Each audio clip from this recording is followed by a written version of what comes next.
Welcome guys, welcome to my YouTube channel. Post का postmortem लेके आज फिर हम हाजिर हैं। पेरियार नाम का एक धूर्त व्यक्ति दक्षिण में हुआ, भारत की उपज था वो, लेकिन महाधूर्त महापाखंडी। उसने एक कोटेशन दिया है, उसके ऊपर आज हम चर्चा करेंगे। उस कोटेशन के अंदर ये कहा गया है कि नास्तिक बनने के लिए बहुत बुद्धिमत्ता की आवश्यकता होती है और बड़े साहस की भी आवश्यकता होती है, ऐसा इस पेरियार का कहना है। और इसके इसी कोटेशन को हमारे भीमवादी भाई बहुत ज़्यादा रोटेट करते रहते हैं, प्रचारित करते रहते हैं। सिंपल सा क्वेश्चन है मेरा, नास्तिक होने के लिए किस प्रकार की बुद्धिमत्ता की आवश्यकता है? देखो, ये जो दुनिया आप देख रहे हो, इस दुनिया के बारे में एक बात तो क्लियर है कि इसको जानवरों ने नहीं बनाया है और इसको इंसान ने भी नहीं बनाया है। और वैज्ञानिक कहते हैं कि ये बस अपने आप एक कड़ी दर कड़ी क्रियाओं और संक्रियाओं की एक लंबी कड़ी है जिससे दुनिया चल रही है, जिसके अंदर भौतिकीय, रासायनिक और विभिन्न प्रकार की संक्रियाएं चल रही हैं। उसी से ये जीवन और ये प्रकृति का पूरा क्रम चलता आ रहा है।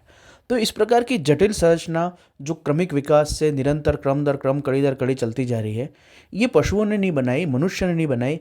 तो कोई ना कोई तो इनसे सुपीरियर होना चाहिए जिसने इसका निर्धारण किया है, जिसने निश्चित किया कि पृथ्वी और सूर्य के बीच की दूरी इतनी ही होगी। अगर थोड़ी कम हो जाए तो पृथ्वी के ऊपर जीवन नहीं हो सकता, सब कुछ भाप बन जाएगा। थोड़ी ज़्यादा हो जाए तो भी पृथ्वी पे जीवन नहीं हो सकता, सब कुछ ठंडा हो जाएगा, बिल्कुल जम जाएगा, बर्फ़ हो जाएगा। निश्चित दूरी है जिससे जीवन सर्वाइव कर सके। अगर ग्रह भी, जो नवग्रह अपन देखते हैं, उनकी भी दूरी आकार प्रकार में थोड़ा अंतर हो तो उनकी कक्षाएं बदल जाएंगी, वो आपस में जो घूम रहे हैं आपस में टकरा जाएंगे और ख़त्म हो जाएंगे। इतनी जटिल सुनिश्चित संरचना, आपको क्या लगता है ये अपने आप हो गया? इस प्रकार की विशेष जो संरचना हम सृष्टि के रूप में, ब्रह्मांड के रूप में देख रहे हैं, इसका निर्माण करता कोई सुपीरियर बीइंग है। उसको आप यूनिवर्स कह दो, उसको आप प्रकृति कह दो, उसको आप ईश्वर कह दो, उसको भगवान कह दो। अलग अलग धर्मों ने उसको अलग अलग नाम दिए हैं। उसको यूनिवर्स, विज्ञान उसको यूनिवर्स कहता है, विज्ञान उसको कोइंसिडेंस कहता है, विज्ञान कहता है कि क्रमिक विकास है। कुछ भी नाम दे दो, पर कुछ न कुछ तो superior energy, superior law, superior system है जो वर्क कर रहा है। अगर इसको अनसिस्टमेटिक मानो, अनप्रेसिडेंट मानो, बस ऐसे ही चल रहा है ऐसा मानो, तो भी इस व्यवस्था के पीछे कहीं ना कहीं कुछ न कुछ सिद्धांत तो कार्य कर रहे हैं। गुरुत्व का सिद्धांत, ताप का सिद्धांत, बल का सिद्धांत, अणु, परमाणु, नाभिक आदि की विभिन्न सिद्धांत जो उनकी गति, क्रिया, आकर्षण, बंध आदि को निर्धारित करते हैं। इतने जटिल नियम, ये सब कुछ अपने आप हवा से हो रहा है ये भी मानो, तो भी कोई न कोई तो बेस हर चीज का है ना। उसको आप कुछ भी नाम दे दो।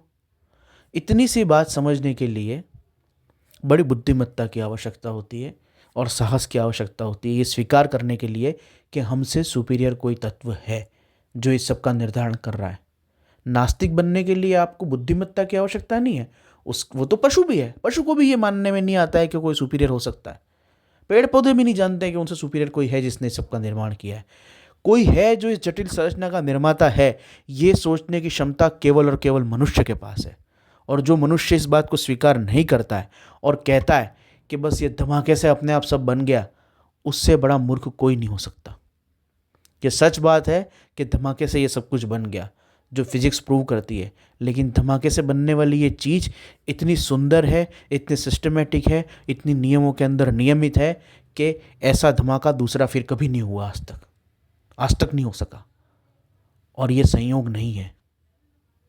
एक बार कोई चीज़ होती है तो संयोग कही जा सकती है, लेकिन निरंतर एक क्रिया से दूसरी संक्रिया कड़ी से कड़ी जुड़ रही है, जीवन और ब्रह्मांड निरंतर गतिमान है, ये संयोग नहीं हो सकता। एक बार संयोग हो सकता है कि धमाके से पृथ्वी का निर्माण हो गया, लेकिन फिर उस पृथ्वी के ऊपर जीवन का निर्माण हो गया।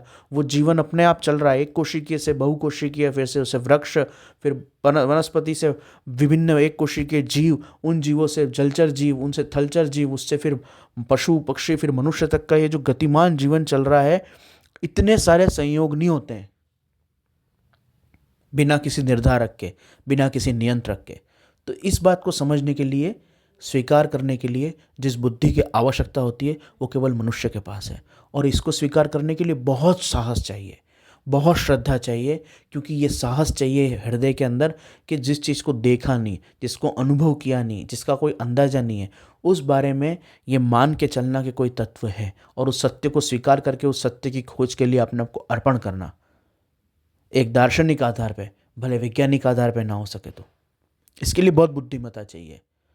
तो ये पेरियार और पेरियार के मानने वाले लोग जो कह रहे हैं ना कि नास्तिक बनने के लिए बड़ा साहस चाहिए, साहस ईश्वर को मानने के लिए चाहिए, क्योंकि न उसको देखा न देखा जा सकता है, केवल उसका प्रमाण है ये संपूर्ण सृष्टि जो किसी सुपीरियर बीइंग ने बनाई है। क्योंकि स्वाभाविक हम देख सकते हैं कि इतनी जटिल नियमों और संरचनाओं का निर्माण पशु और मनुष्यों ने नहीं किया है। ये स्वाभाविक रूप से हम समझ सकते हैं। और अपने आप ये हो सकता है, एक बार मान ले कि बिग बैंग से अपने आप पृथ्वी का निर्माण हो गया, परंतु निरंतर जो क्रम चल रहा है और नियमों में आबद्ध चल रहा है, जो इतने निर्धारित निश्चित नियम है, गणितीय रासायनिक भौतिकीय नियम है, इतने सारी चीज़ों का निर्धारण करना स्वाभाविकता या संयोग या क्रमिकता नहीं हो सकता जब तक कि उसका कोई निर्धारक ना हो। इस बात को स्वीकार करने के लिए साहस चाहिए कि कोई सुपीरियर शक्ति है, उसे कोई भी नाम दो। इस बात के लिए बहुत बड़ी श्रद्धा और आस्था चाहिए। नास्तिक तो सुअर भी है, नास्तिक तो वो सड़े हुए जीव कीटाणु भी हैं जो लाशों के अंदर पड़ते हैं और मर जाते हैं।